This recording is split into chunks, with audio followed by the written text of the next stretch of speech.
Duct tape. That always fixes everything. Yep. Literally everything. Gorilla tape. Have you ever told? Just use mouth tape. Yo. Oh, yeah. Have you guys ever heard of Gorilla Glue? Yeah. Of course. I'll tell you about that later. I had a bad mishap with that when I was younger. It was okay. So real quick, you know, like the Gorilla Glue, when like it comes in a little package thing, and you got to like, you got to open it up.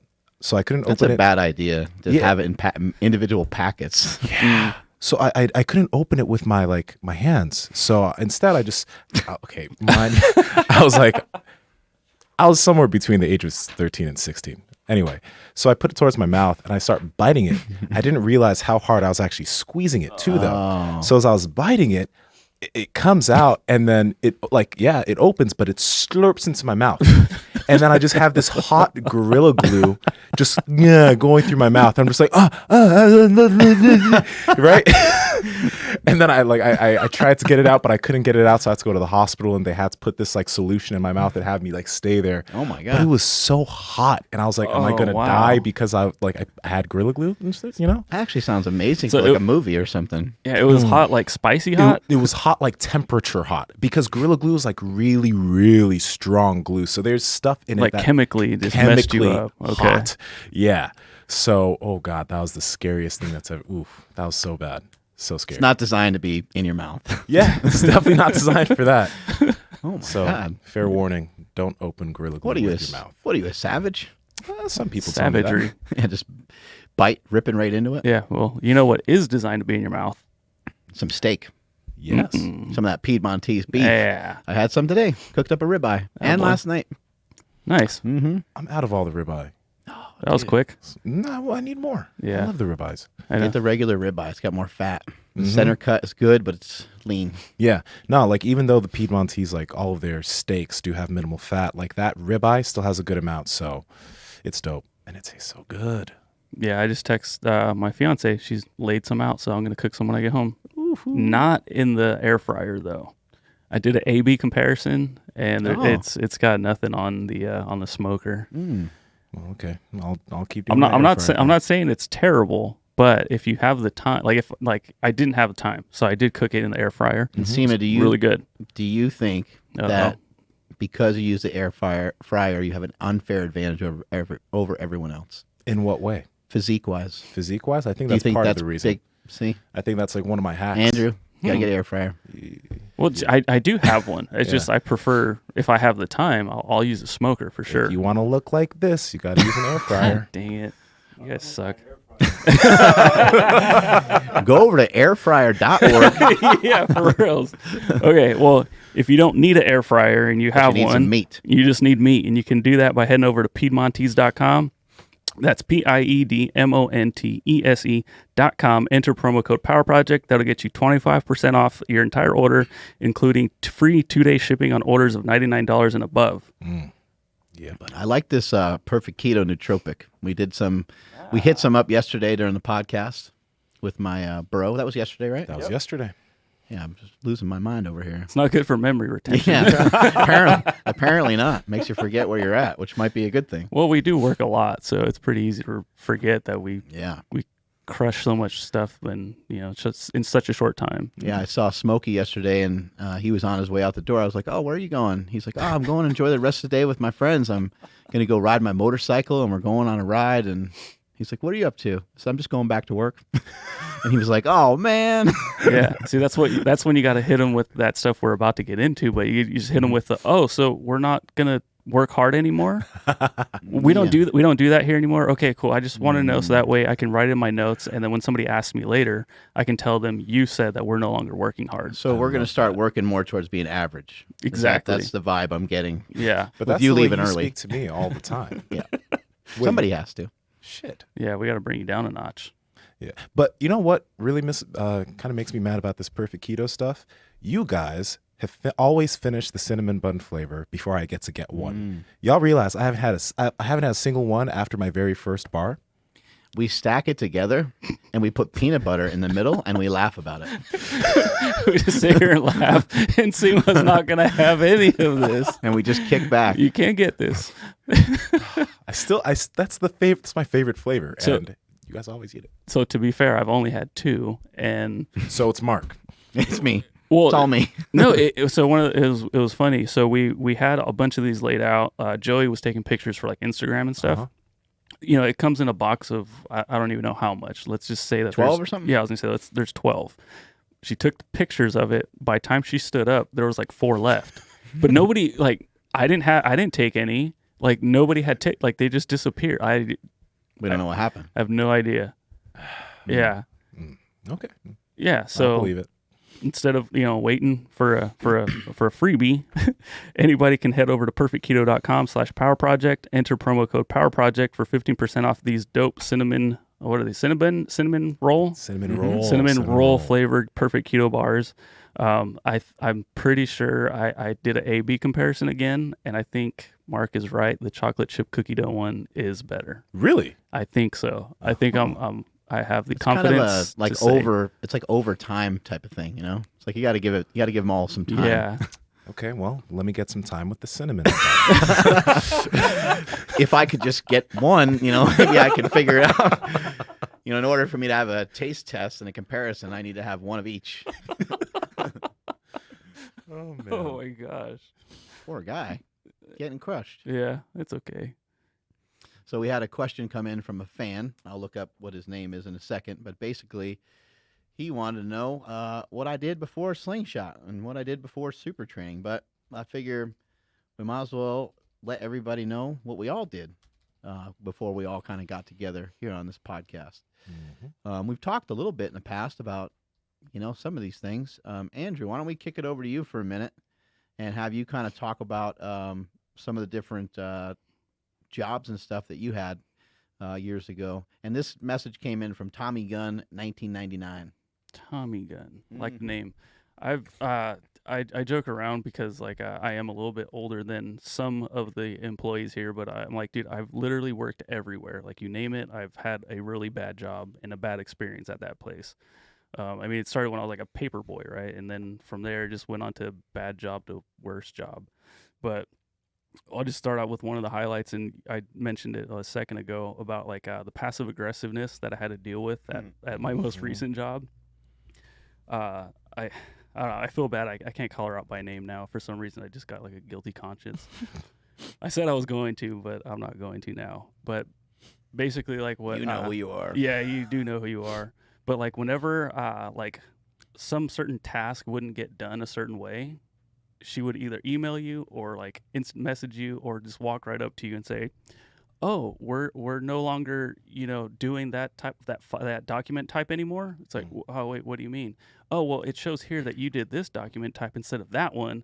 So we're no longer doing that then, right?" "Okay." It was like, "Well, no, I made a mistake." No, it's fine. I just want to make sure that if we're no longer doing that, I'll write it down, and so that way when the manager comes and asks me, I'll tell them that you said we're no longer doing that. It's like no, I messed up, man. Like shit. Like why is this so hard for you to understand? Like I was being lazy. Like this job sucks, and you know it. And so it was it was terrible. I mean, I've had crappy boss after crappy boss. I worked at a shitty gas station where the manager took weekends off despite people begging for the weekends off, and his response was, "Well, I make the schedule, and that's just the way it is." It's like, cool, man. I'm really down to like jump on a grenade for you in this company because of you're so lenient with us, right? Yeah. I will name this guy. His name was Ed.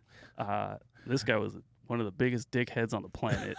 There was nothing I could do that would that basically like I drove a truck around for like 8 hours a day from Woodland to Sacramento to Tracy, Livermore, and just everywhere all around down back Sacramento.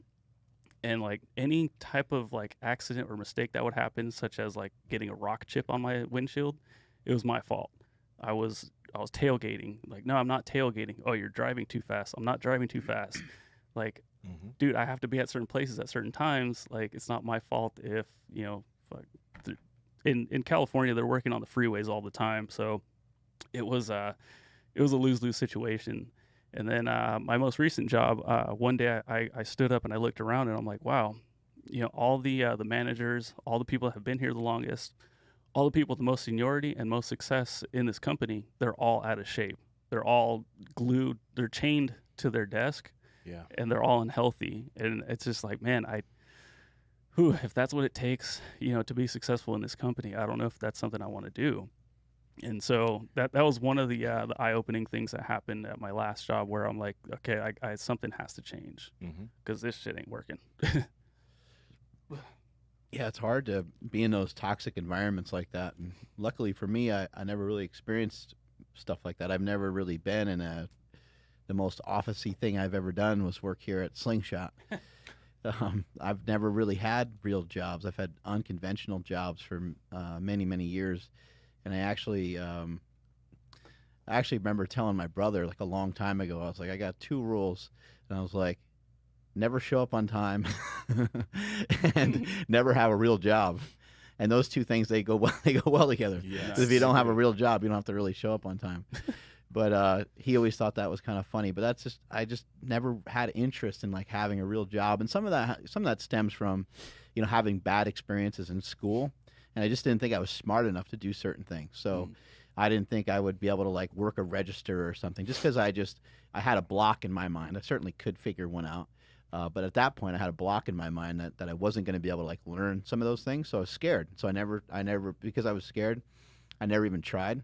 My parents are, super loving and super supportive, maybe to like their detriment, that maybe a little too much. They should have probably gave me a little kick in the pants, maybe a little bit more. But I wouldn't change any of that. I appreciate that they were always super supportive. But yeah, like I had like bouncing jobs. I had a job as a personal trainer. And when I was a kid, when I was like in high school, I had a job. I worked at Marshall's for like about 2 weeks. Oh, stop. But they scheduled me on a day that I had a football game, and I asked them not to schedule me on a day I had a football game. And so I just like didn't show up for work. And then my dad was pretty mad at me. He's like, you can call in and tell them you're never coming in again, but you can't like just not show up. Yeah. It's like, it doesn't work that way, And so that was like the most corporate-y thing I've ever done, I guess, would be like work for Marshalls. And then, working at like, I worked for a company called Mass Movement. That's where I ended up meeting John Cena. Like we moved fitness equipment around. Like mainly like bouncing jobs, working at Sharky's. That's where I ended up meeting my wife. Like a lot of cool things came from these weird jobs. I never really had to deal with, I'm trying to think if that's accurate. Yeah, I never had to deal with like a crazy boss, or never had to deal with anybody yelling or screaming at me. But I would like to think that I wouldn't tolerate it. Like that's not the way I was. I wasn't brought up to like take stuff like that. Like my parents taught me, like that's not, no one should ever talk down. You should never talk down to anybody, and then no one has the right to do that to you either, And so I would imagine I wouldn't tolerate it, but I've also never been subjected to it, so I don't know. Yeah. And you said you were a trainer too before, right? So would you consider like that? You consider yourself an entrepreneur in that too, right? I don't know. I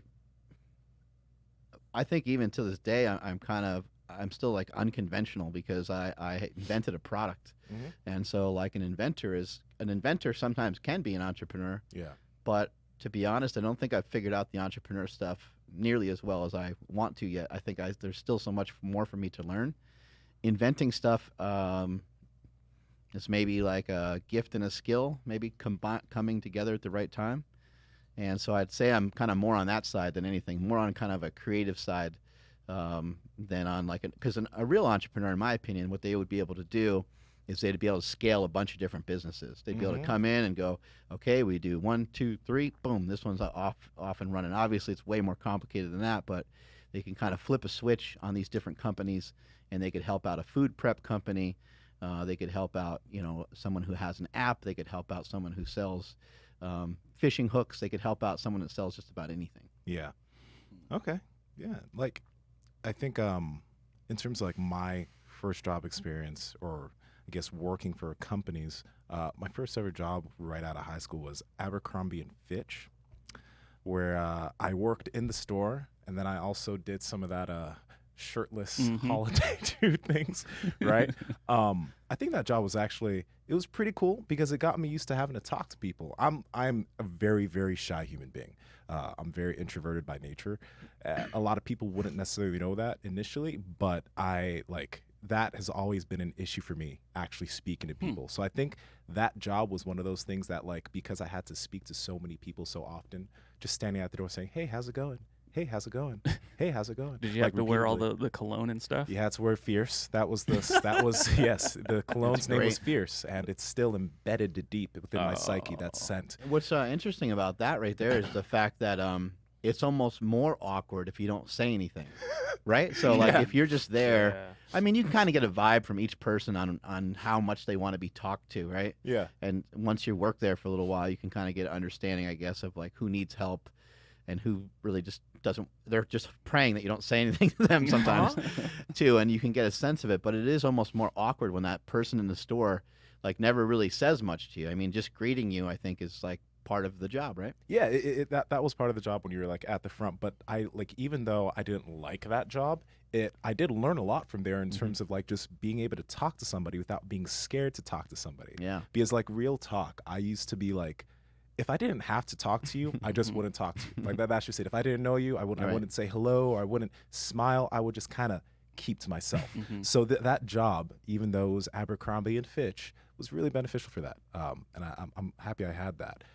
The second job I had right after that, was at 24 Hour Fitness. I worked in membership sales, so I would sell training and I would sell memberships. Would you just take your shirt off and be like, yep? Nah, I didn't do any of that. People wondered why I wasn't training people. Yeah. But like, I mean, other than that, like, that was also pretty cool because I think that's where I started actually reading books on like, I guess, how to communicate better. And I think what worked really well for me in terms of like that job, and then also dealing with the passive aggressiveness you were talking about, was a book called How to Win Friends and Influence People. I think that was like the first self-development book I've ever read.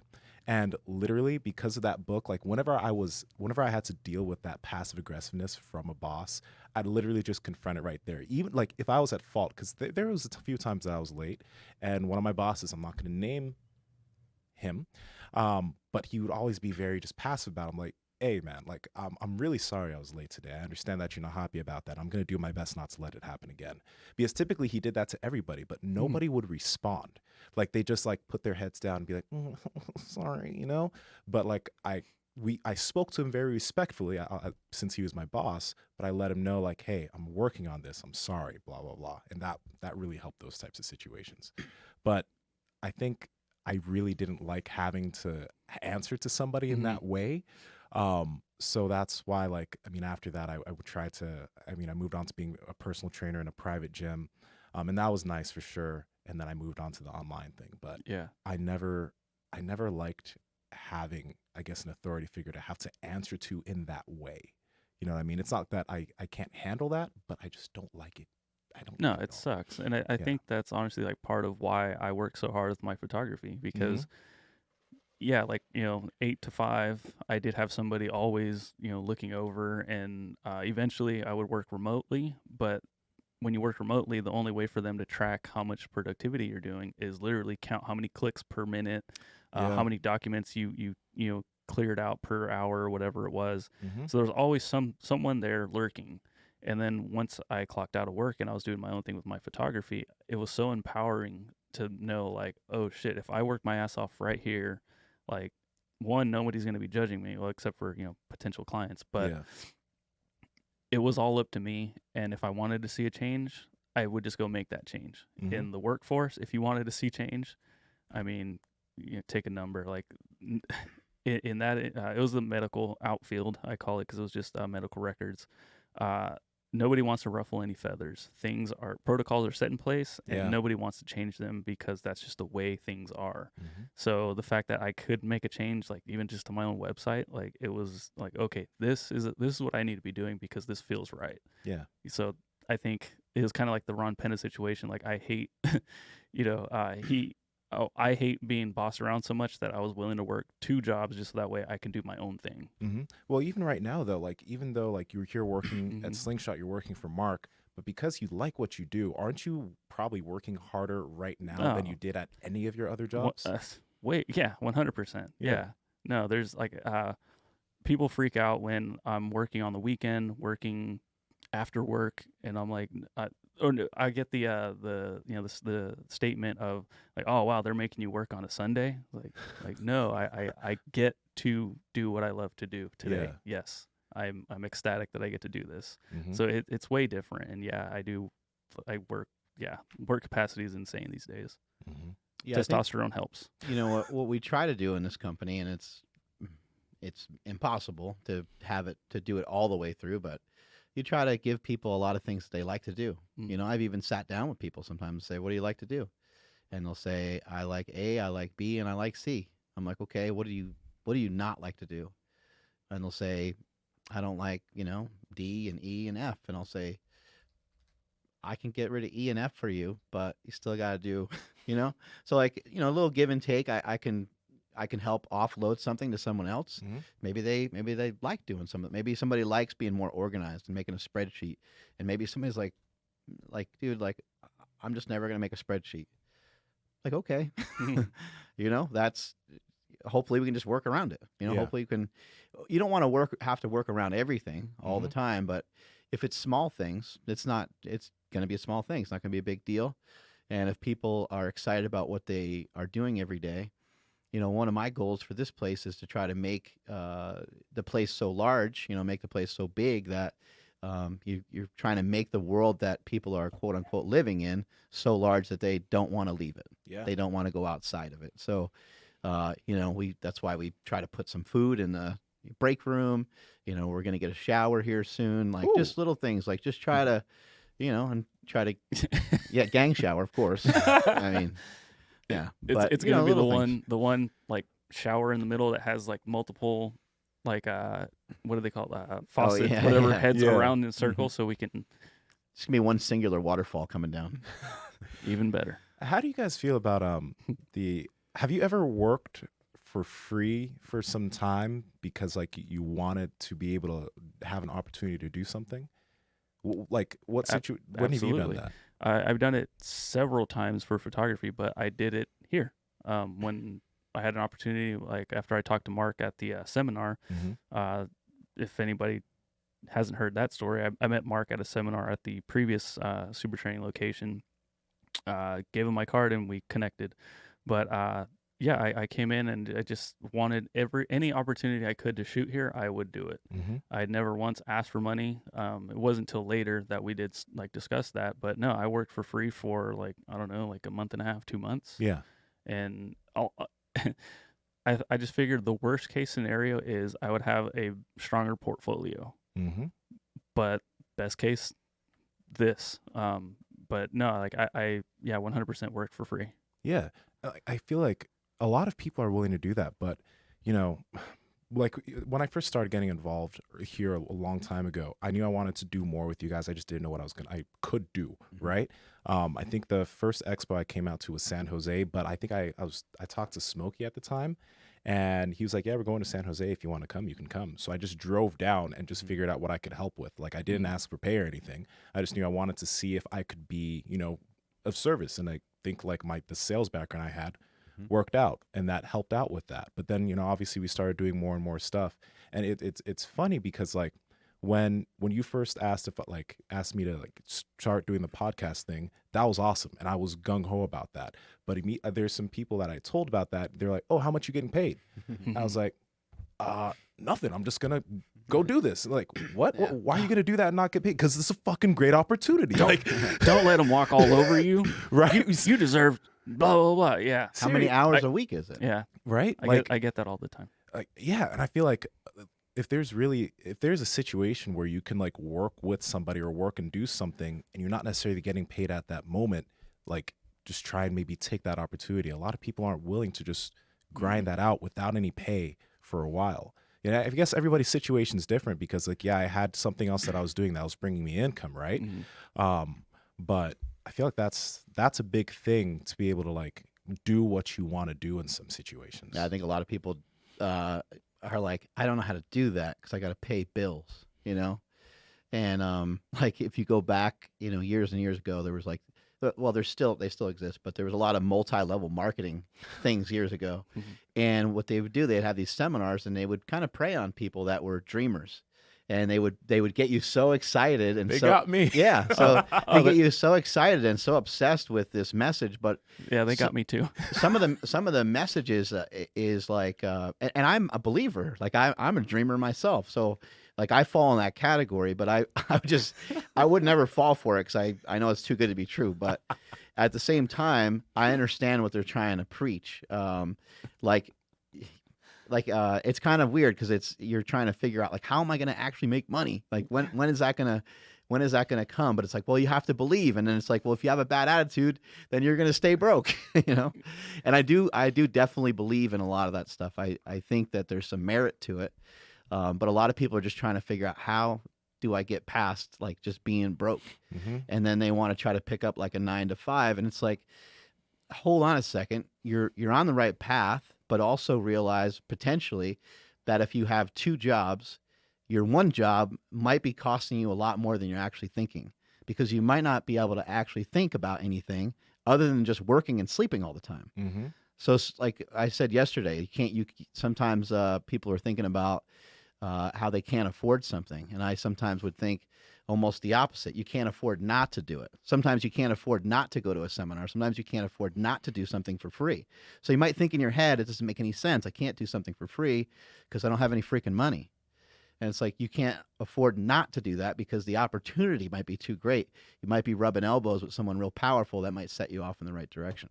Yeah. There was something you said there, man. Multi-market. Well, yeah, I'll talk about that. That MLM thing, It just reminds me of you guys remember the scene on Pain and Gain when he's at the seminar and he's like, "Hey, you muscles in the front, are you a doer or are you a don'ter or whatever?" He's like, "I'm a doer," and he gets all hyped up, and I'm like, "Damn, I've seen that happen in real life." Yeah, dude. Okay, so as far as the making some sacrifices part, because I want to talk about that and then the MLM thing.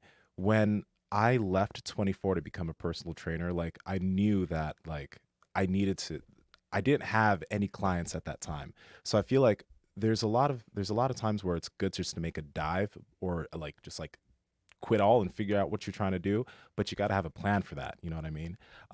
At 24, so what I did for like 6 months is like, I knew I wanted to be a personal trainer. And I knew like I want to do this somehow, but I don't want to do it for 24. I want to do it at a private gym. So somehow I have to get clients. So I was selling the hell out of memberships already. I was really good at that. I was still selling training, but anybody that like I was talking to and taking around the floor that like, we were vibing a bit. I'm like, hey, just keep this between me and you, but I'm going to start training people soon. I train people right now already.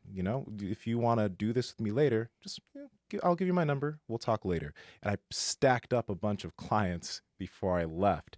And once I left, I already had a bunch of clients set up for personal training at this private gym. If my old manager is listening, I apologize. But like, that's like, I had a plan, because I feel like a lot of times, like, you'll want to go do something. You'll just quit it all. Right. But then you don't have any idea of what you're actually doing now. So that's super necessary.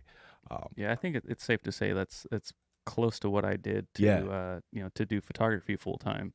I didn't think about a backup plan, but I'm like, okay, I'm taking a huge pay cut by coming to super training. Like initially it was a huge pay cut from my previous job. But it was still something. So it wasn't like I was like totally quitting everything because I had something. Yeah. It wasn't enough, but it was something. And I just knew that like, even if it didn't work out, I had such a huge, like I didn't have a huge client list at that time, but I had something also there too, so it wasn't like I just quit one day and said, hey, all right, cool, I'm a photographer now, who wants to hire me, and have nothing to show for it. Like to get hired here, like I showed Mark that I could do it by working for free for a CrossFit gym. I took a bunch of pictures there and I showed Mark like, hey, I can do this in the fitness realm too. And that, I showed him and he liked what he saw, and that was that. And dude, yeah, like I just remembered this. When I first started working with people online, my first 10 people that I worked with were individuals that I was like, hey, I'm not going to charge you anything, because I needed to figure out if I could actually do this remotely with people. I didn't know if I knew I could train people, but I didn't know if I could actually set something up where they could be successful without me there. So like my first 10 clients, I didn't charge anything. I was just like, work with me for like 3-6 months. Let's see if we can do this. Let's see if you can do this on your own. And then after that, then I finally got the confidence to like be like, okay, I can start actually doing this, you know, charging people for this, because I'm okay. There's still things I need to work on, but I'm kind of decent. So it's that sometimes you just got to do shit and do it for free. Yeah. Yeah, I've done a lot of stuff, not even just for free, but at my own cost. You know, like you said, going down to the Fit Expo. You know, going to the San Jose Fit Expo, and I've done a lot of things like that. You know, going to seminars, going to powerlifting meets. You know, just kind of trying to figure out a way to like rub elbows with the right people. You know, I always sought out the best. When I wanted to box, I learned from Kevin Rooney, who trained Mike Tyson. When I wanted to learn how to do jujitsu, I didn't go for very long, but I went to the Gracie Jiu-Jitsu Academy in Torrance, California. Like I always tried to gravitate towards the best. When I wanted to be a power lifter, I went to Louis Simmons. When I wanted to be a pro wrestler, I went to their main wrestling camp that they have in Louisville, Kentucky. I always tried to strive for, how do I figure this out? And I didn't really have money to do any of those things. I just was like, I'm just going to go and just do it. And everyone was always like, how? I'm like, I don't know. Yeah. I'm not sure, but I'm going to try to figure it out. I'll get some crap job. I'll drive some crap car, and other areas of my life will be sacrificed because I don't really care about those other areas for right now. I'm going to drive a car that might barely get me there. I'm going to barely get there with the amount of money that I have in my pocket. And once I'm there, I'm going to try to learn and absorb as much as I can, and just try to help people as much as I can. Once people see that you're willing to help, they're usually willing to help you. And like when I went to Westside Barbell, when I went to Columbus, Ohio, Louis Simmons, every time we had breakfast, every time we had lunch, every time we went out to eat, he'd always buy every single time. He would never let you take the bill from him. He's like, no, he's like, I can afford it. It's not a big deal. And he did it every time. But part of the reason why he did that is because it was a kind of a two-way street. Like you were lifting for him, and you were, becoming stronger, and you're helping other people in the gym get stronger. And then I was always like, hey, how can I don't feel like I'm pitching in that good. Like I'm not squatting 1,000 pounds. I'm not like some of these other lifters that you have. Yeah.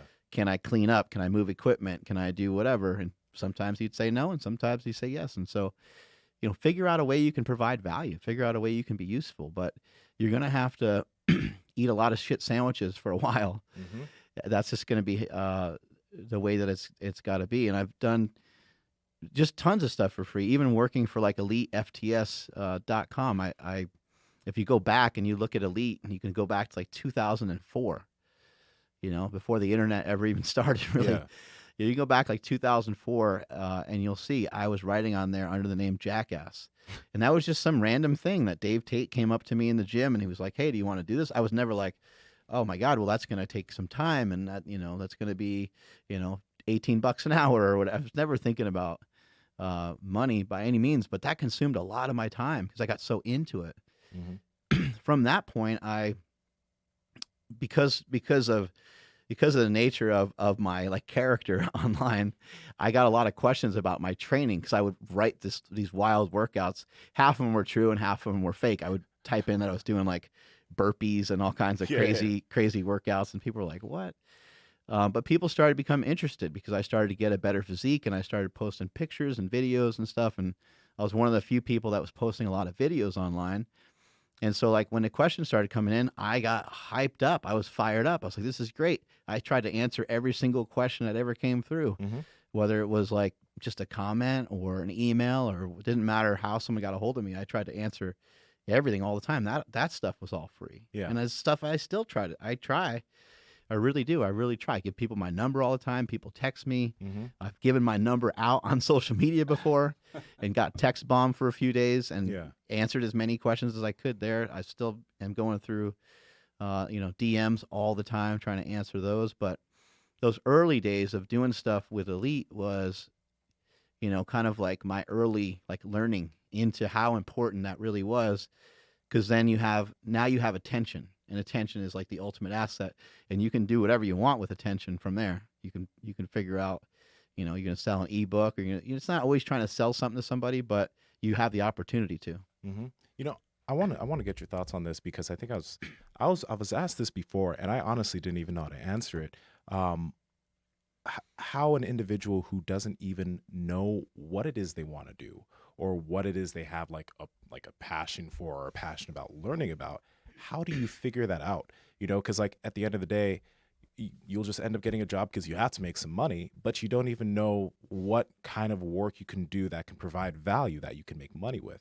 How would someone figure that out if they don't know it? I think we were lucky enough to stumble into fitness right when we were younger. But do you got something about that? I was just gonna say, working for free, because if you do take a job or you think you might like photography, and you try to work at like a portrait studio that it's like a people just, it's a commercial thing, right? You go to the mall, you get your portraits done. Yeah. You might hate it, but if you were to say like, hey Andrew, I think I like photography, can I come like help you out at one of your shoots and volunteer and like work for free? Yeah. Because I'm not sure, I think I might like it. And so that way, if like somebody does follow me around, like, dude, this sucks, they can just walk away and they don't feel like obligated to stay there because they are making a check now. Yeah. Because then you kind of get stuck. So right. Once you start making just enough to almost pay your bills, then you're like, I can't leave here. Dude, the fact that you say that, there was while I was working at Abercrombie, I was at Sac State, and I was at Sac State for like biomedical sciences. I wanted to be a doctor. But during that time, I also volunteered at the UC Davis ER here in Sacramento. And I spent the UC Davis ER is what caused me to leave school. Yep. Because I talked to a bunch of docs, and there were quite a few who liked what they did, but the ones that didn't like what they did, first off, they were making a lot of money, and the main thing was they didn't necessarily have they said that they felt stuck because first off, they were making a lot of money and they didn't feel that they could actually leave. You know what I mean? They I guess they were happy with how much they were making, but they weren't enjoying their life. But they just couldn't do it now. They felt they were too old and they couldn't get out of it. And since I was like young already, I'm still young, but since I was like there, I was like, shoot, it's cool what they're doing here, but I really don't love this. And I don't know what it is I want to do right now. Like at that point, I didn't know what I wanted to do. I left school. I started working at a gym as a membership salesman, trying to figure out what it was I liked to do. But that thing, I wonder too, like, if an individual's older, right? So we're talking about, okay, you don't know what you want to do. You got to work in a bunch of things to figure that out. But a lot of people that are older and they're making good money and they don't like it, like, I wonder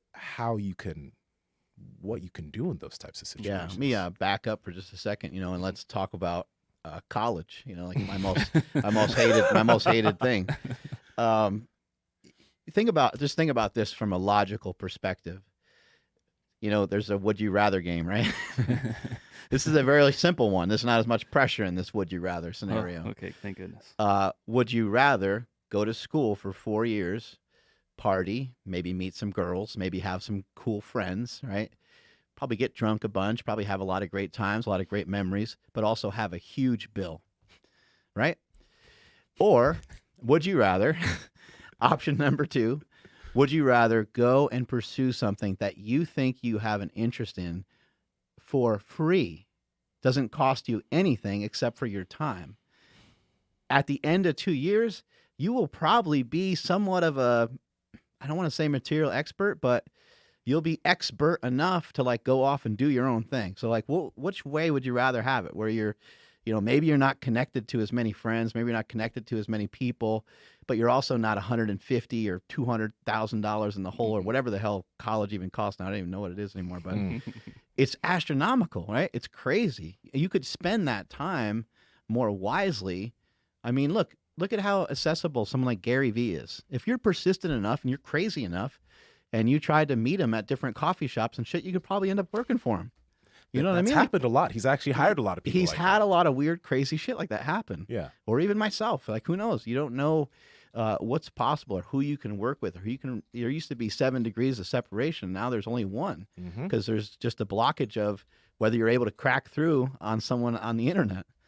And so my advice would be, try to pursue something that you like. And if you don't know what you like, I would just take a big old deep breath and try not to worry about it too much. Easy for me to say, right?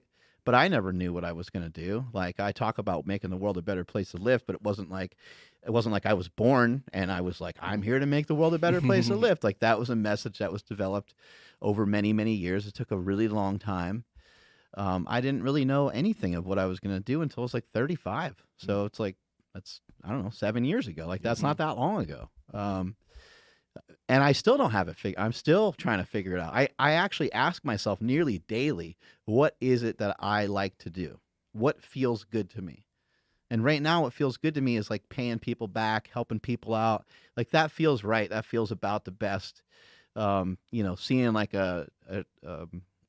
seeing paperwork that shows that like our sales are up, our sales are down. It doesn't do anything to me one way or the other. I'm just like, okay, well, we'll just adjust this and that'll adjust that. And that'll just be the way it goes. Right. I almost don't feel like I don't have all that much control over that. There's kind of just comes and goes, and yeah, we got to be creative and we got to try hard, but I feel like I put all the effort I can into all that stuff as it is, and it makes me feel better to randomly buy coffee for the person that's behind me at the coffee shop. You know what I mean? Like it's weird, just hold the door open for somebody, just say hi to somebody, just all these little corny things. They are corny, I recognize that, but they feel a lot better, and they're, they say the best things in life are free, and I'm a strong believer in that.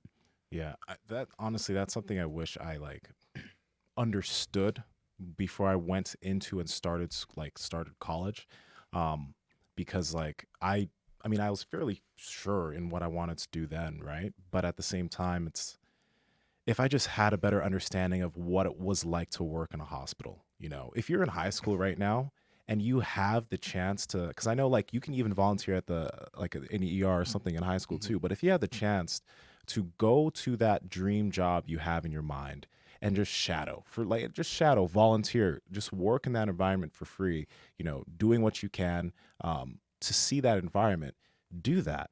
Because like, I know so many people that I went to school with, like at this point that have that job that they wanted or they went to school for, and I absolutely hate it. Because they didn't get any experience beforehand. They were just thinking about the money that was going to be able to be made if they got that specific job. Got a lot of homies like that. And that is a massive regret, because you've already put in all this money in school. I am in some debt in terms of school, but at least I didn't go all the way, right? But because they didn't understand exactly what they were getting into, there's just all of this regret and fear of doing something else.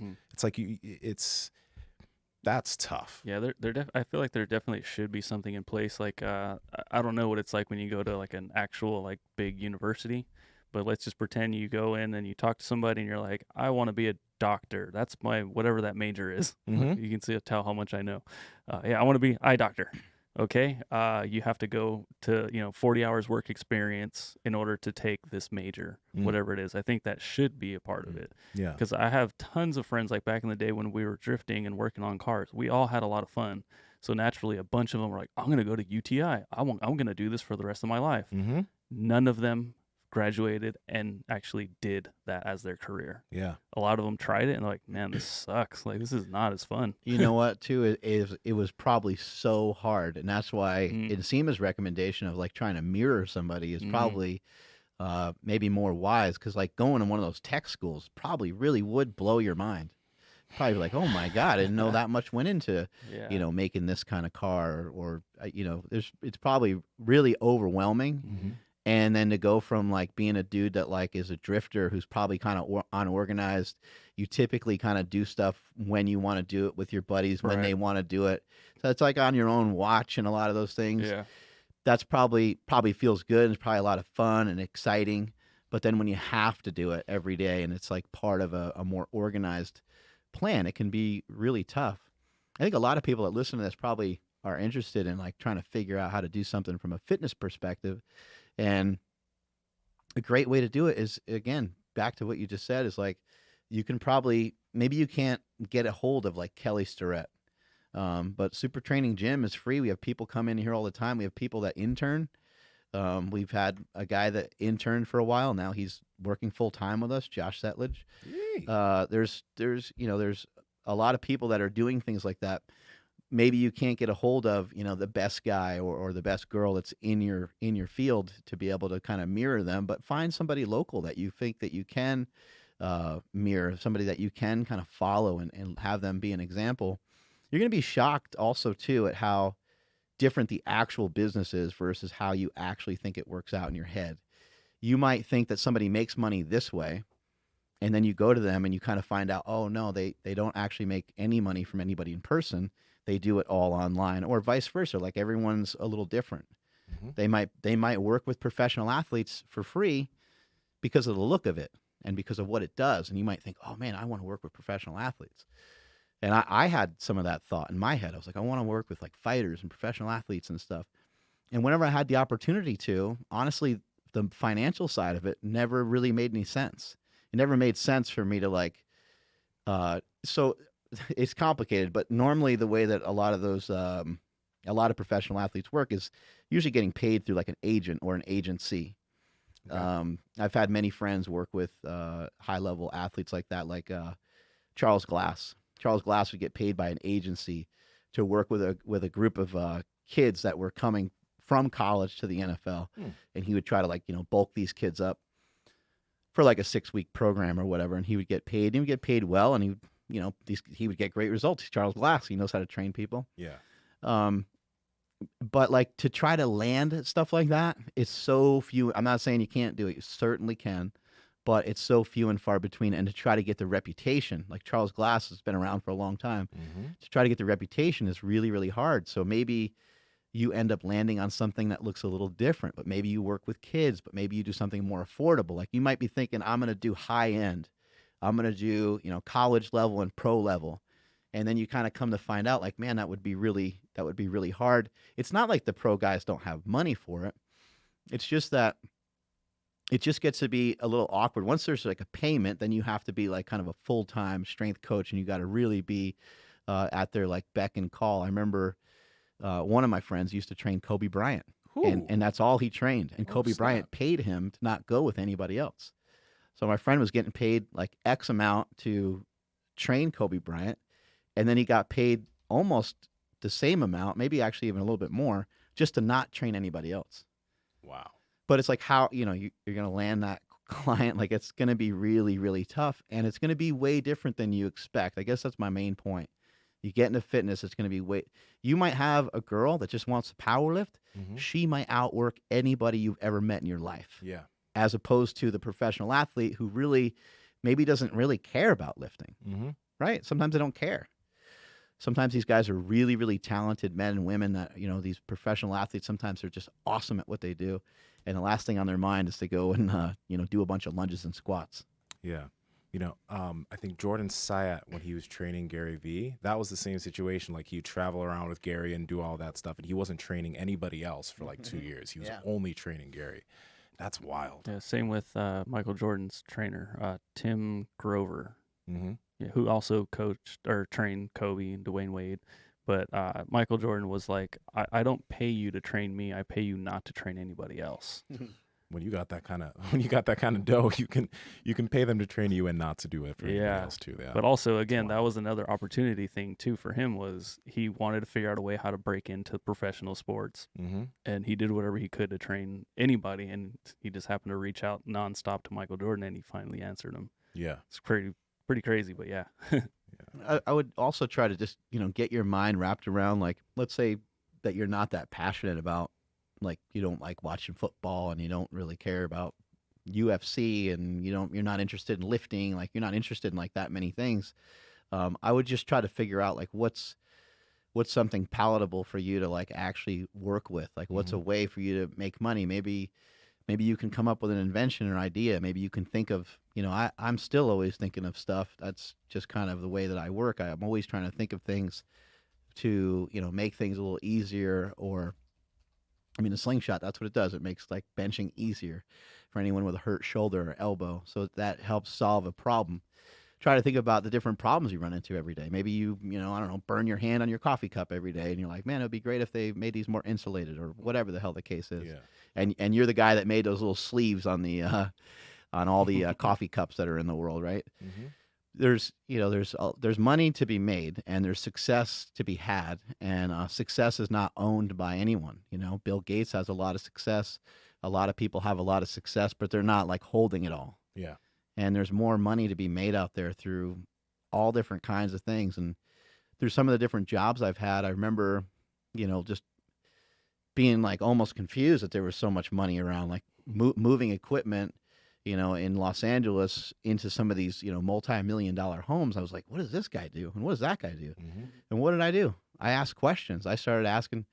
Probably wasn't very professional of me, looking back at it, but I'm like, hey, like, I got a question. Like, I was usually talking to like someone who's like watching the house, because these people are just these giant mansions, right? And I'd say, what does the guy do that lives here? Uh-huh. And there would be a different story every single time. But I remember one guy made blinds and shades. Yeah.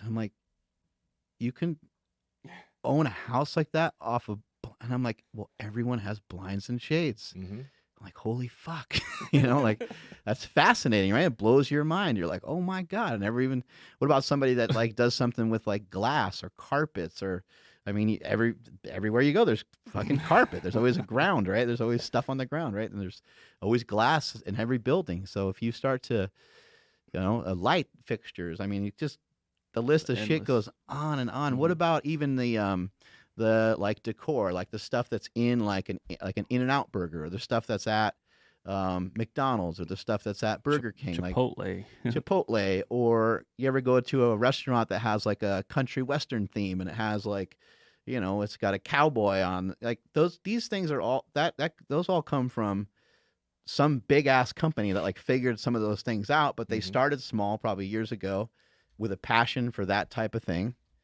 And they just kept going with it. And now they outfit like every Applebee's or whatever the hell it is, Texas Roadhouse. Yeah. I like, everybody has a different route to this. And, like Ron Pena, for example, I think they started off in the tech thing, and they were talking about how, it was for money. It was for no other reason than money, but there wasn't like a love for that. So then they moved to something that they actually had a real interest and a love for. So, I mean, yeah, it's great. I wonder if, it's ideally with what you do and like your work, you want to be able to like what you do that makes you money. But does that always need to be the case? No, it definitely doesn't have to, especially when it comes to like, there's a lot of people that are super happy with doing like various forms of art, Mm-hmm. Making music, painting, poetry, like writing, like some people are so happy with doing that, they'll just live in their car. Mm-hmm. And we'll probably look at that and be like, I don't really get that, but that person's happy. That person's pumped. Like Cole Robinson, actually. Yeah. I think he mentioned that like he lives a very, very simple life right now too. But like he just really enjoys helping these people. I don't think he even charges some of the people he helps. Right. He just No, he really doesn't. enjoys that. Yeah. Yeah. We came across somebody who was I won't say who it was, who they were coaching, where it was, just because, but they were their jujitsu coach. And we looked outside, and it's like, man, does that guy live in his car? And dude, I think he does. But man, he's so happy. Like that's how much he loves jujitsu that he's willing to. We don't know for sure, but like, yeah, like okay, so I'm looking at it like, man, jujitsu looks hard. Yeah. Like this guy's willing to give up everything just so that way he can do it every day. So yeah, sometimes money isn't as important as we think it is. Yeah.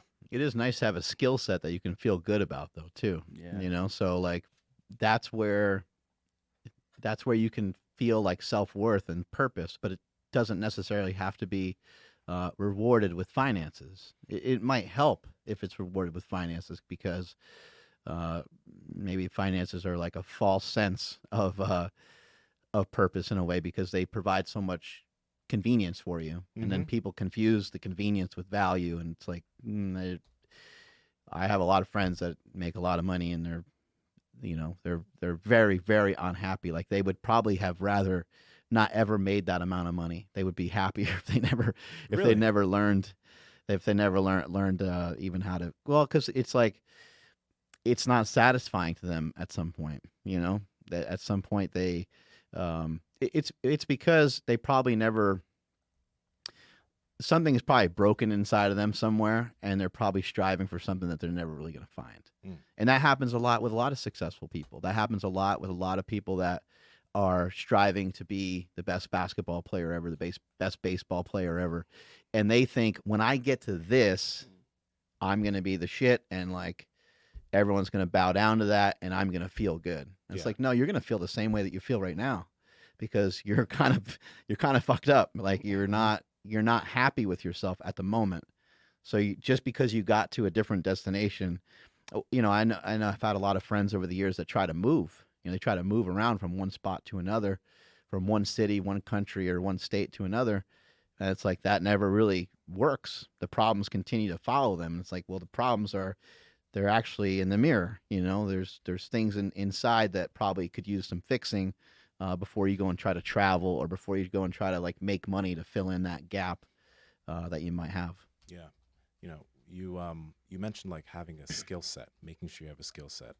One of the things I think is like obvious about why people take, like, you go to school when you're a kid, you go to high school, and you're going to go to college. Why? So you can learn something, so you can learn the skill set needed for a specific job. But I do think that it is difficult for a lot of people to wrap their head around learning something for themselves outside of the education system. Like Andrew, I mean, in terms of photography, you did all that. What did you do? Online courses? How did you learn how to do what you do? So it was a lot of YouTube University Yeah. and a website called Creative Live. Creative Live. I did so much studying on Creative Live that I almost I would not want to admit where I got a lot of my skills from. But yeah, that's where it was all online stuff. It's a company I worked for, by the way. Yep. I remember seeing you with Tim Ferriss. Yep. I actually, that's What's Creative Live? Creative Live is like an online, I guess, like teaching course, you can say, right? And they teach all kinds of different things. Yeah, like Skillshare and that type of stuff. Yeah, it's it's where Skillshare got like their. I don't want to say they stole it, but like that's kind of like what the whole idea is. But except it would be, I don't know, is Skillshare live or is it? It's not live, but Okay. a lot of people who have different skills in terms of videography or a bunch of different things make their own courses there. Got it. So what Creative Live was, it's like a photography course. Like if you have a question, you can like go in the chat room, ask it, and then they'll go over it. Yeah. Yeah. If only there was a way that they can do that with like a podcast. Oh wait. Yeah. There's kind of an old saying that says you should work harder on yourself than you do your job. And I think that is something that will allow you to be able to move and go anywhere. I don't mean like move to a different state or anything, but like move from one company to another. It's like, as an employer, I almost hate saying that to my own employees, because I never want to lose anybody that's here, because we have such great people that work here. Yeah. But that is the truth. You should work harder on yourself than you work on your job. And that way you have a skill set that can be brought anywhere. Yeah. And I mean, that was even one of the tough things for me when I initially started just trying to learn all those things on my own. Creating my own curriculum, figuring out the sources that I needed to learn. Because I think when I started learning about a lot of this, there wasn't like, I guess there wasn't online courses or whatever to learn stuff. And I think now it's even better, because there's almost an online course, or obviously there's YouTube. You can get all that stuff for free, but there are a lot of dedicated online courses that are just ridiculously cheap that can teach you a lot of the things you want to do. So, yeah. Yeah, I mean, literally anything. Like you want to be we joked around about this the other day, but like being an Instagram influencer is now a job title, right? And there are courses on that. There's so many courses on that. So like literally anything you want to search for online, or you want to become, you can find it online. We did have a question mark, a question comma mark, not a question mark. Anybody? Nobody? Okay. It's from dude Manuel, and he was just asking, because he, just like you, he doesn't read books. He barely read his first one not too long ago. He's just wondering if you guys had any good book recommendations on the topic that we've been talking about today. Well, the first one I mentioned, How to Win Friends and Influence People, honestly, I think it's just a book that everyone should read. I know that a lot of people, like, when they hear about these self-development books, they give them a lot of flack, because they're like, why are you going to, do stuff like, or read stuff like that? But I think it's really beneficial, especially for someone like me, who is just socially not the best. That helped me out a lot in those types of situations. That's but good. there's there's so many. Mhm. I can Yeah. pull my phone out. No, Yeah, check them out. The Stephen Pressfield, The War of Art. Ooh, boy, I love that one. I'm so happy you mentioned that. I actually I just got it like 2 months ago. I love that one. Yeah. In regards to anything we're talking about today, that book will light a fire under your ass. It is so good. I got it based off of a Joe Rogan recommendation.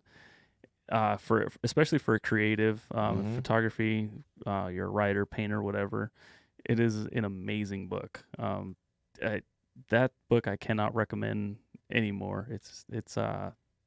Yeah, dude, it's too good to not read. Yeah. Mindset by Carol Dweck. That was, I think I first heard of that from Bill yeah, Tom Bilyeu. I think it's a really good book. Like if you're younger too, for anybody, because it's one of those books that, I mean, it's hard for people to understand that if you really do have like the mindset of a growth mindset to do something, to learn about something, you can do that. But there's a lot of limiting factors in terms of like just non-belief that you can actually do it, or non-belief that you can take the time to learn about it. I think that's a great book in terms of just shifting the way you think about things, or being willing to.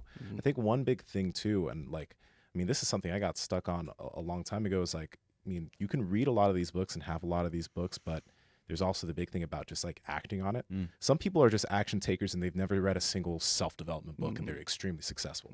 And then there's some people that have a massive library of these books, but they're not really doing much because like they read it, they have a rah-rah feeling, and they don't take action on any of it. And that was something that was a problem with me in the past too. I've read a lot of those books, but on certain things I just wouldn't take action because I was really scared, and there's still something in the back of my head that I think about when it comes to that too. But that's the biggest thing, taking action on a lot of the things that you read from them. My brother reads a lot and I don't. My brother will come and tell me something. He'd be like, hey, he's like, I read this the other day and I thought like it was so cool. He's like, you're already doing that.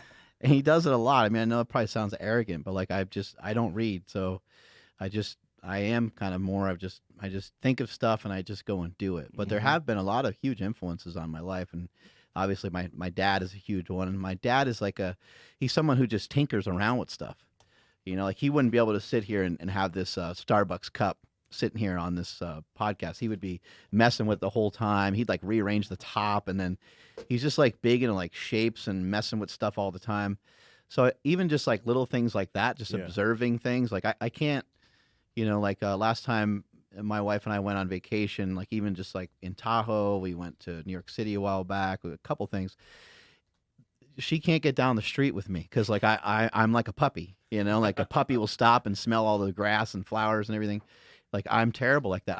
I look at designs, I stand there and I just like, I'm probably drooling, just like looking at stuff, like I probably need a crash helmet or something, but I just am fascinated by a lot of different things. And so I think, stuff like that has helped me learn over the years, but I'm also just very like auditory. So I like listening to stuff.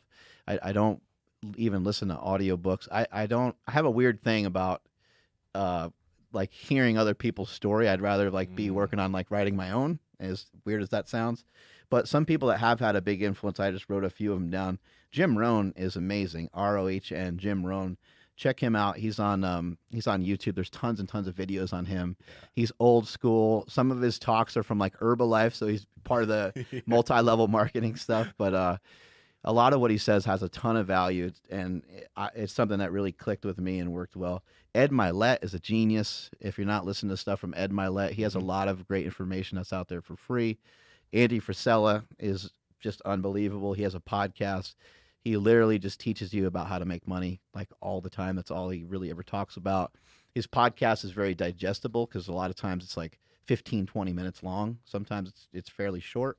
And Ed Milet too, on that same point, he has one that's specifically on how to like grow a business from the start. And he talks a lot about leadership and stuff, something I shared with the whole team here at Slingshot. Hopefully we can attach the video to the link for this podcast, but unbelievable. It'll blow your mind. You're like, holy shit. He talks about just how anything that's ever been well executed has a good leader. And he talks about how to be a good leader. And traits that you're looking for in a good leader, and traits you're looking for in developing a good business. And another person I like a lot, who's probably a huge turnoff to a lot of people because he's so brash and over the top, is Grant Cardone. But Grant Cardone is phenomenal. Yeah. He's got a lot of great information. He even has a book that's free, teaches about how to make money. He says a lot of unconventional things, but he says a lot of things that I feel connected to. Those of you that are like thinking about buying a home or looking into some, I mean, he's a great resource to listen to for stuff like that. Cause he's like, why would you, his whole thing is like, why would you ever pay for something that's not going to pay you back? Mm-hmm. And that might be the same way you would want to look at college. College could pay you back. You could have a certain thing that you could do where college could very easily pay you back and then some, I guess, right? Yeah.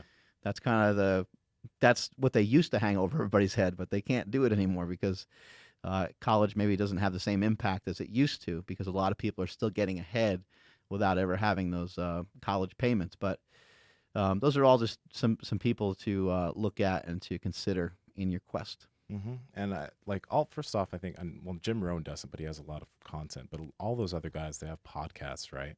And what I think is like super important is just taking a look at all your inputs. Where's your input of information coming from? Are a lot of people in your life telling you that you can't do something? Are you taking in a lot of negative type of information, which has you have the belief that you can't? Because I feel like if you start having these inputs of positivity and like just giving you direction on the things you want to do, it'll help you be able to take action on these more. Like I'm very careful about not allowing, like, first off, those types of people like around me or in my life or in general, but I'm very careful about the things I pay attention to, the things I watch, because that can affect the way that I think about certain things. It's huge. Yeah. I like, because I was hanging out with my nephews over the weekend and, paddleboarding and stuff. And the youngest one is now old enough to kind of know like YouTube and all this stuff. And then my sister was like, "Oh yeah, your Uncle Andrew, he's on YouTube." No. Yeah, no. I know, right? Yeah, there's definitely that part. But she's like, "What, really? Like, well, what is his, like, what does he do for work?" Like, "Oh, he takes pictures, he does video, he does YouTube videos, he talks into a microphone," and his eyes just kept getting bigger and bigger, and he's just like, "What?" So like, I love seeing that, but I also love like crushing my neighbor. Yeah. When he works in the fields, he's like a hard laborer, and he's like, "Oh, what do you do?" And I'm like, "I'm a photographer." Oh. And he like kind of like the studio setup like in the mall or something. I'm Yeah. Like, no, like I take pictures of like fat dudes and stuff and stuff like that. And he just like, and you get paid for that? Yeah. Yeah, dude. I get paid very well. So it is really cool, like putting that type of vibe out in the world, to be like, yeah, I do what I absolutely love to do. And yes, I do make money doing it, which is, so it's just a different mindset for people to like take in as opposed to, I work this, Monday through Friday thing. I can't wait for the weekend, right? Am I right? Go Niners. Hey, Uncle Andrew, where can I get some MK677? Tony Huge said I should start when I'm 16. You're like, no, you shouldn't start the MK677. It's going to make you too hungry. Yeah. What you need is some Osterine and you'll be just fine. Yeah. You know what, though? Like, a post I saw today, I think someone was posted this on Facebook, and it just made me laugh a little bit because, you don't take like, you're a photographer, right? But you don't do it in the most conventional photography way and what most people would think photographer is. It's like when I think the post was like talking about models, right? And someone asked this girl, "Oh, you're a model?" She's like, "Yeah." Where you model? Instagram. And then I think he said, "Oh yeah, I'm a Marine." She's like, "What?" In Counter-Strike, right? But this is the thing though. Like, we're in such a different age that IG models are making fucking money. Yeah. So like, I don't hate on IG models. If you're making what, 100, 200, 300K a year just by going on Instagram and posting some pretty pictures, I can knock your hustle. You're making money and you're probably enjoying your life too. So like, a lot of people are hating on that because to be honest, they kind of wish they could do some type of shit like that too. Yeah. No, but you're absolutely right. Oh, I'm a model on Instagram. Oh, I thought you were a real model. Well, I mean, she's making more than most real models. Yeah. So, you gotta come to terms with stuff like that. Yeah, real models are forced to do a lot of drugs and they don't get paid much. Yeah. And we gotta realize, like, there's so many unconventional ways of doing things now. Although the conventional ways of doing a bunch of things, training people, modeling, etc., it's all changing. Gaming. Oh shit. Yeah. Twitch. Like, Yeah. I know, dude. I looked into it last night because I was playing Celeste. And I was trying to get, Stephanie's attention. I'm like, babe, you got to check this out. Look how crazy this level is real quick. Yeah. And she she supported me a little, she tried to be into it. yeah. And I'm like, God, I wish I was streaming. And then she was like, well, why don't you? I'm like, I don't know. So I looked into what it would take for me to stream from a Switch, and it's a little bit more involved than a PS4, but yeah, that'd be pretty fun to do too.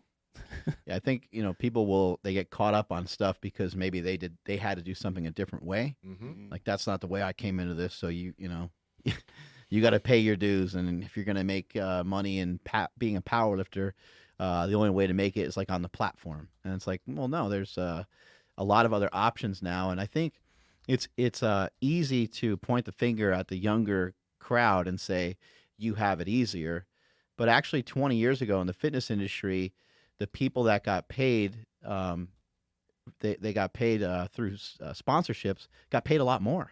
Mm-hmm. They made a crazy amount of money, upfront money, or not even upfront, but guaranteed money. Rather than now, at least it's a split off between, like, it's an affiliate program. You get paid in accordance to what your sales look like, which is fair, right? It's like you sold this amount of stuff, you get this amount of money.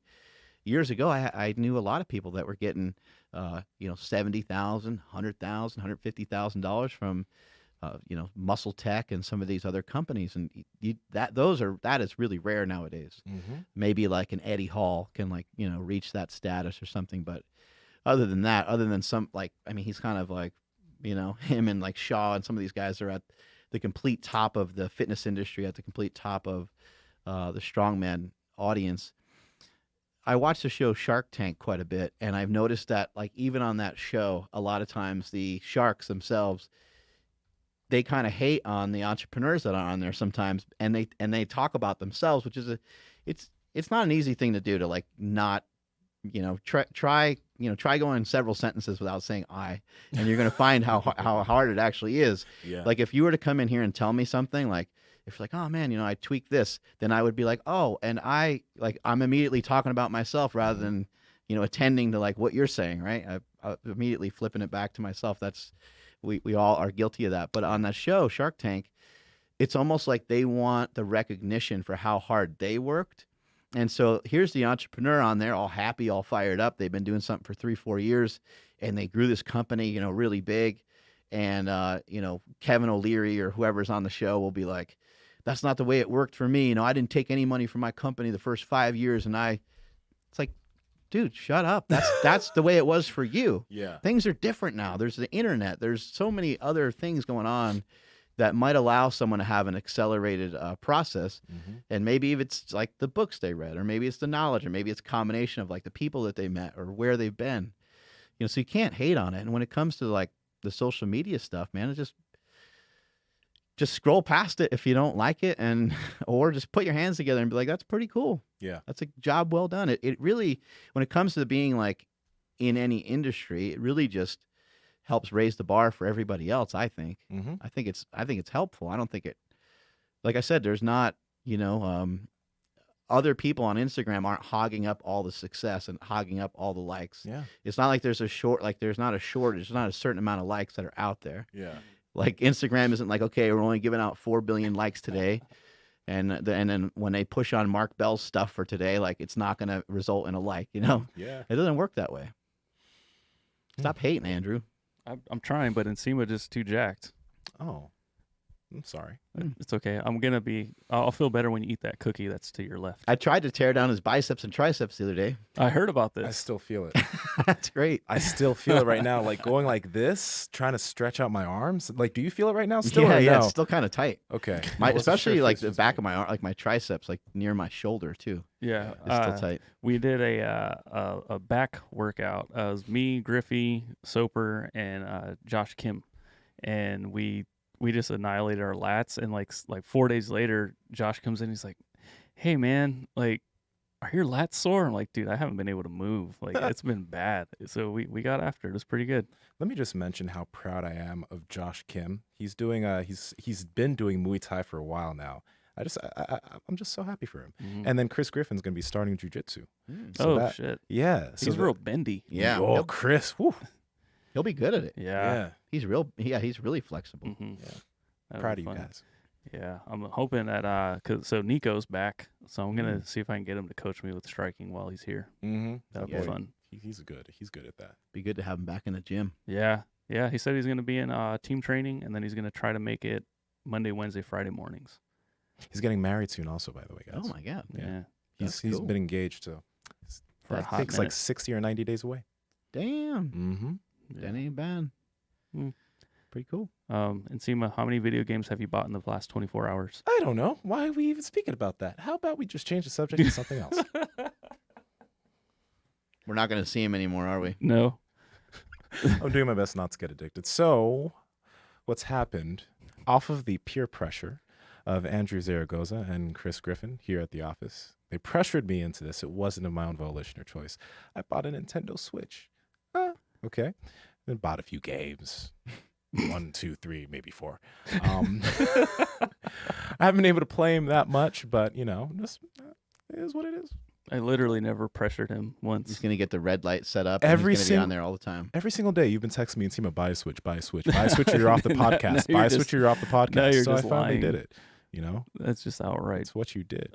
inaccurate. He's going to come in. His thumbs are going to be all bandaged up. He's not going to be able to do jujitsu.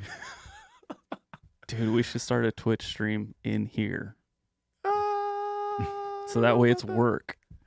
So it's work? Yeah, Oh. What do you think, Mark? Why not? You should buy one too. dude, we could play. Let's- We could play Worms. We could play Mario Kart. We could. I like Mario Kart. You like Mario Kart? Yeah. Yeah, we Ah. see, here's another thing why the Switch is so dope.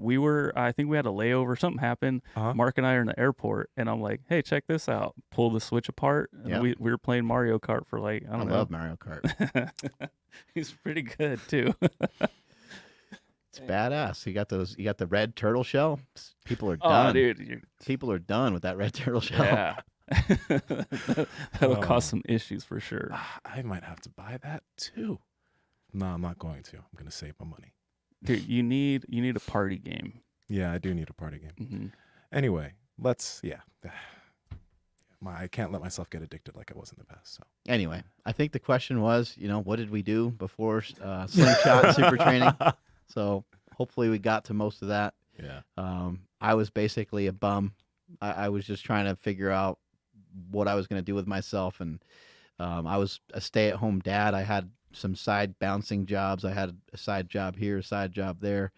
Always tried to work hard, always tried to do the right thing. And, eventually things worked out for me. Things worked out the way that they worked out. But like real wealth and success and some of those things, they actually came like right around the same time I made Super Training Gym free. So like I made Super Training Gym free before I really could or should have. And so like there's a little lesson wrapped in that. I think, you want to try to give out as much as you possibly can and you'll get a lot back. Sometimes it's hard to understand that maybe when you don't have the finances behind you. But things can work out for you. Just try to do the right thing for as long as you can. Keep working hard. Keep being persistent with it. Keep thinking. And if something's not working, then keep working on it anyway. Keep trying to try different things. We had a magazine for a long time. We had Power Magazine for a long time. And it's like some things you got to let go of. Some things are not going to be as prosperous as you thought, or they're not going to maybe provide the amount of money that you might think. And so it's like some things you got to try them, and then you got to be realistic about it. It's great to have dreams. I got a lot of dreams. Luckily for me, my wife is she brings the realness into the relationship, and she's kind of sometimes the fun hammer for me. But someone's got to level you back down to reality. So I'm lucky that I have someone that can do that for me, that can kind of put things in perspective and say, hey, I don't really think that's a good idea. Something that's helped me over the last couple of years is to think, am I going to be doing that in the next 4 or 5 years? That's something that's really helped a lot. So when I start to think about, we have a new project that we're going to start working on here tomorrow, actually. And as we start to dive into some of that, that's the question is like, is this going to be something I'm going to be doing the next 4 years, next 5 years, next 10 years? And those are kind of hard questions. Mm-hmm. Those are tough questions to really to really answer, but you got to try to be truthful and honest with yourself about it. I'm looking into like making some supplements and stuff like that too. Kind of same thing on that front. Like, am I going to be excited about these amino acids, 5 years from now? Yeah. And I have been excited about them for the last 15 or 20 years. So probably, like, I'm probably not going to, change that much. Yeah. And kind of just kind of in finishing everything out, I was also, I should point out that I was fortunate enough to where my wife was working. So we didn't need like a big boom of income. I was making like some supplemental income, but she was making money. I was dealing with the kids, and then our roles eventually reversed when Slingshot started to grow, and when I started to put more time and more resources into that. Like once that invention kind of came along, then the tables kind of flipped, and we can get more into that on another podcast some other time. But like I had a lot of frustrating times. They weren't bad times by any means, but I lived most of the things that a lot of you guys are living now. I had shitty cars. I had cars break down on me many, many times. I've slept in my car before. I, drove long hours to go to seminars. I've, kind of most of the things that a lot of you guys and girls have experienced. Like I've done probably some of those things already. And I'm actually, I'm thankful that those things happen because they've led me to all the things that I'm currently doing. So if you're feeling worn out from the whole process, do your best to stick with it. I'm actually curious about something that you mentioned. I know that Andy, you have a lot of ideas and stuff, but she doesn't just smash it, right? She'll be real with you on certain things. She usually just smashes it. She just smashes it. Okay. Well, sorry, but you, with all the things that you had when you were coming up and figuring things out, did you have a lot of people telling you, or in your life telling you, oh, you probably can't do that, you probably shouldn't do that at all? Like, did you have a lot of that, or were most of the people in your life, like your parents? Andy seemed pretty positive. Mm-hmm. Were they mostly like that? Let's see. When it came to the gym, people were pretty negative. They didn't understand that part of it. The gym was like, the gym was really raw. It was legitimately just a bunch of big dudes taking steroids, lifting some heavy fucking weight, and like listening to heavy metal, like, and rap music, where they curse every other word. So it's like no one knew like, what's that for? Yeah. What's that about? Like, what is? And I always thought it was cool. I was like, I don't know what it's about, but it's cool. Like this, like people will like this. I got to document. I got to film it and stuff. And so from a gym perspective, yeah, no one really knew what that was about. My wife understood because she had swimming. So she kind of identified with, okay, well, that's like his thing. Like I like to swim. He likes to lift. So she kind of recognized that was important, almost more so for my mental health. But we also knew that for us, we weren't trying to really turn the actual gym into a business. We weren't like, oh, we're going to have, a gym over here with 40 members and a gym over there with 40 members. We weren't really trying to do that. Yeah. We didn't think it really made any sense. And from a financial standpoint, it didn't sound like it made any sense. So it didn't seem like there was any room to really do anything with an actual gym. My dad never really understood it either, but I think it's like just generation gap. Maybe he just didn't know, and then he didn't understand powerlifting very much. Yeah. The only people that were enthusiastic about it were like the fans, the super training, the people that were the fans of super training that saw the big benches and big squats and big deadlifts, and they got excited about it. When it came to the actual Slingshot, I think everyone was supportive of it because probably it's more like, this guy doesn't have a whole lot else going on, and like he's excited about this, so fuck it, let's get behind him. I don't know if anyone thought like this is gonna like be be a thing that changes his life forever and changes the entire family's life forever. And then how could you possibly see that? I knew it. Like I when I made it, I knew it was dead set on the fact that this is a lottery ticket. I need to figure out how to cash it in, and I better do it quickly. Yeah. I mean, I didn't know, but I knew well enough that I like had, something I needed to do something with right away. My wife was pretty excited about it and pretty into it. And then the fact that like from a margin perspective, like everything just, worked out. Like I didn't make an electronic, you make some sort of like new watch or new whatever, and it gets ripped off in other countries, and you only have a couple years to like make all that shit work. I don't even know how that stuff works, but it's far more complicated. And then plus I had a product that you can ship really easily. And so that worked out. I mean, some of that, I mean, I didn't choose for any of that to happen that way. It just happened. And then Slingshot, even like, being good for push-ups. Like I didn't know it was going to be good for push-ups. Like when I first got it, I was like, oh, like I'll try a push-up with it too. And boom, it worked for push-ups and it worked for dips. And I was like, oh, cool. Yeah. So yeah, I don't think, there was not really a lot of negativity though. Once I started to shop it outside of like my family, cause like your family, they're not going to be that mean to like shut you down, tell you, hey man, it's stupid. Right. I had friends that were pretty close to me that were successful that flat out just said, I think that's dumb. I don't think that's going to do anything. Like, I don't understand. My friend Martin, who's just here, he started a successful business. He started a app called Cameo, which is where you can kind of hire celebrities to say, happy birthday or give you some inspirational words or whatever. And he's doing great with that. But he said today how he loves telling that story of, me talking to him about the Slingshot and then my brother saying, hey, it might be a good investment opportunity for you because my brother, this Slingshot thing, my brother thinks it's really going to hit big. And it was like kind of just getting momentum. It's just starting out. And my friend was like, nah, he's like, I don't see, how that's going to really like turn into anything. So he and I are still friends and I don't, whatever. He's entitled to his opinion, right? But it ended up working out.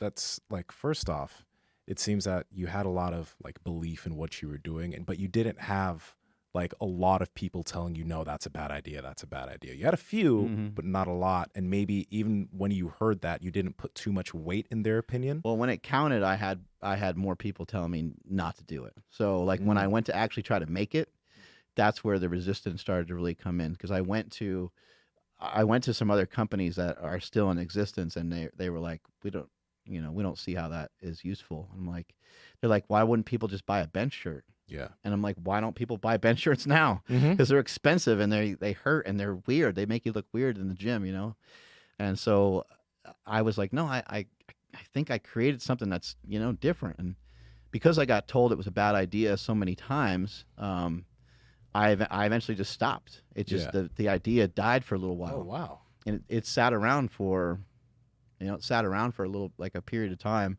Okay. And then I was just like, I was just super frustrated and I was like driving home one day and I was just, I don't know, I was just like not happy with myself and I was actually like emotional.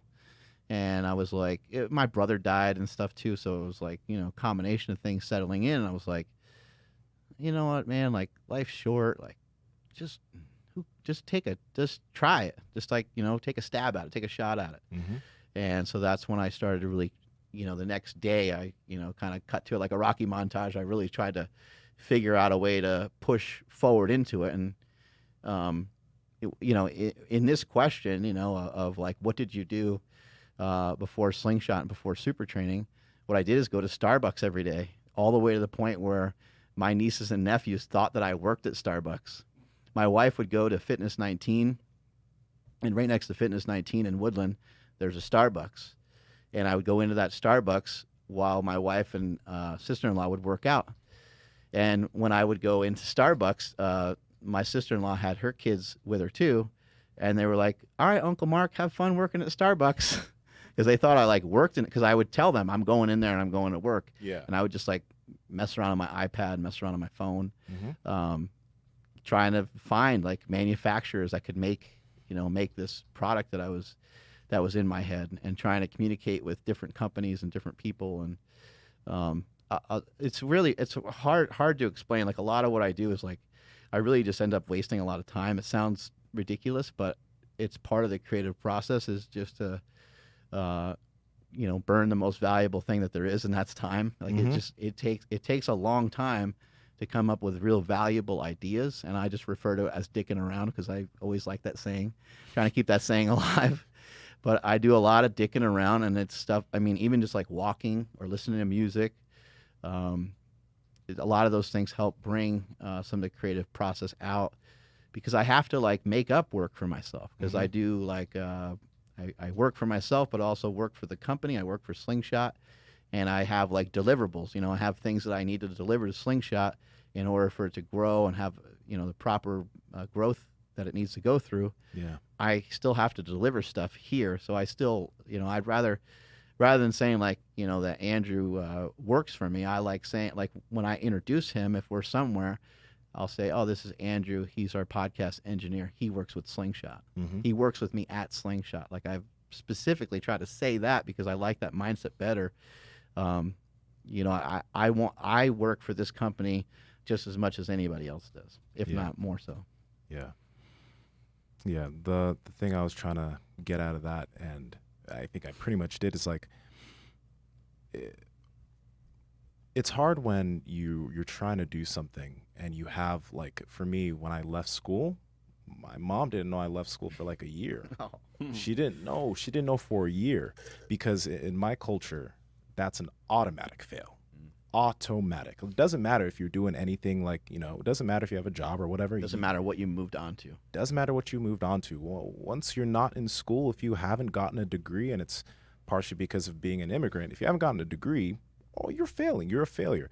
So I didn't let any of my family know. My mom didn't know for like a year. And when she found out, she was at least happy that I was working and moving towards something. But when the rest of my family found out, everyone was like, people were sending my mom messages saying, hey, like uncles were saying, hey, I need to talk to Nsima. We have to have a talk. You need to tell him what he needs to do. Even like when I first saw my dad after years, and he asked me that, he was like, you're not in school? Well, what are you doing with your life? And he lectured me after like 11 years on how I was failing because I wasn't in school. And like, I had all of this around me. And I think I was just lucky that she knew that I could work hard, because like, if I didn't have that, I don't know if I would have been able to just continue to deal with all of these other voices around me saying, you're making a big mistake with your life. You know what I mean? It's tough. And even like when I left 24-hour fitness to train people, my manager there, when I asked him about it, I told him I'm thinking about doing this. He's like, you don't work hard enough for that. That like made me want to quit even more and do that. When I first wanted to start jujitsu, there's an individual that Was that helpful at all, or was that straight negative, you think? that was helpful. That was helpful because I thought he was telling. So maybe at the time, maybe he was giving you the truth. I believe he was giving me the truth because he knew how much weight I put upon his like opinion, because he was a really hardworking person. He was great with people, which is one of the reasons why I tried to get a lot of information from him and stuff. And he knew I would put a lot of weight on that opinion. I don't know if he did that to trick me or something like that. But after I heard that, I was like, okay, I'm gonna get out of here. I'm gonna prove your ass wrong. Yeah. And that helped a lot. Yeah, like I feel like there needs to be a balance of having people around you that do believe in you, that aren't trying to immediately shoot you down. Because if I didn't have that one person who was my mom at the time, I don't think I could have continued on with all the crap that happened. And you had that in your life. You had people that were telling you you could and believed in you. You also had some people that didn't, but you didn't, I guess, put all the weight into their opinions. Yeah, it's like at some point I did, and I kind of stopped for a little bit, but then I picked it back up. But you're right. Like, if I didn't have people to lean on, I wonder too, like if that guy that you're talking about, if he, if you were working for me, like in a gym setting like that, my thought process would be like, this kid's like, he's different than everybody else that works here. Like, you don't look the same as everybody else. You got a certain physique and you got a certain way about you. I would probably like almost want to push you out the door, and I would want to push you because I would feel that it's like almost worthless for you to like waste your time at like a 24-hour fitness in a way. Yeah. So I almost wonder if he like did it more out of care than anything else. I wonder though, because like with the way that it's set up, it's like his job is dependent upon how his salespeople do. Right. And I was really good at selling. So if you're like, maybe you just didn't want to lose someone who was good at selling and have to retrain somebody else, you know? I don't know, but that really like made me really want to get out of there and do well. Could have also been some sort of jealousy, like if you were doing really well You know, he could have been like, even though it's in his best interest to keep you around. Mm-hmm. He may have been like just starting to get like envious in a way, sabotage you. Who knows? What about your, I guess maybe other than your dad, do you think some of the other family members just legitimately cared, or maybe they cared a lot about your mom and they like wanted to, they wanted to kind of surround your mom and like, because your mom thinks like you should go to school. So like, and I realize you mentioned that's a cultural thing too, Yeah. but maybe everybody wanted to like almost in a way they're talking to your mom. It's like a way to show support to your mother. Yeah, they did. And I think one of the big reasons wasn't like, yeah, it was because it was cultural, but I'm her only son. There's weight, especially on the son of in African culture. There's weight on like how your son is doing. You know what I mean? And they just like they didn't want. I've seen Coming to America. like to be real, like yeah, there's a lot of weight in that, but they didn't. They really just didn't want me to fail. That's pretty much it. I think they really did care, but they really probably thought I was heading down a bad route or a dark route, and I wasn't going to end up doing anything in life. That's it. And even honestly, even recently, this is the thing. Even recently, like now that I've been able to build a business around what I do, and I'm doing well with it.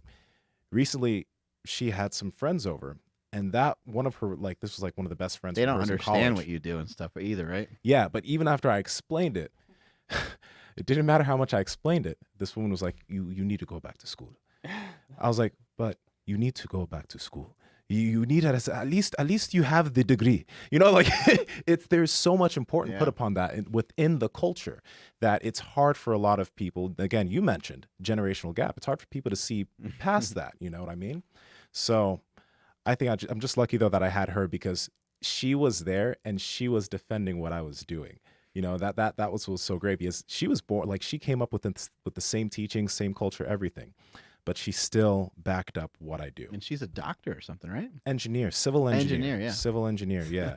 So like she works on bridges and all that type of stuff. Yeah. So what you got over there, Andrew? I just think Nsima needs to go back to school. man. I really might now since you said it.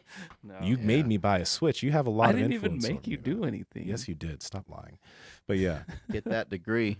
Yeah. Trying to get a scholarship. I mean, I feel like it's really important. You can't have a bunch of yes men around you. You can't have a bunch of people that are just like, yeah, do that. You can't have yes men. You got to have people that really care about you. But you also can't have people that want to just strike down all the shit you want to do that's slightly unconventional. You can't have that either. Or you just can't put much weight into their opinions. Andrew, I just sent you a picture. Let me know if you got it. Yep, I got it. It's of Nsima's butt. No, just kidding. That's my son's new car. That's my son's new wheels. Can you put it up on the screen here? Yeah, I gotta email it to myself. But what's funny is I don't even know why, but I was thinking about cars the other day, and I was thinking, like, Jake's probably gonna get like an old Jeep or something. So I wasn't too far off. Though. Yeah. I want to see this. I'm gonna email it to myself. Yeah, pretty cool. It's like some truck that like he and my dad checked out, and yeah, I don't know how the hell he's gonna drive it because it doesn't have like power steering or anything. And He liked it? Yeah, my wife was saying that my dad trying to drive it's really funny because my dad's feet they barely hit the pedals. My dad's super short. Yeah. And my wife is like, it took your dad like all of his strength to like turn the wheel because it doesn't have power steering in it. Yeah, Jake's that's a hell of a workout, turning that wheel. He's about to build some mad forearms. Yeah, but once you get it rolling, it's not too bad on the steering. But yeah, that like trying to parallel park, it's game over. Yeah, come out of a parking space or something. There we go. Whoa, that's sick.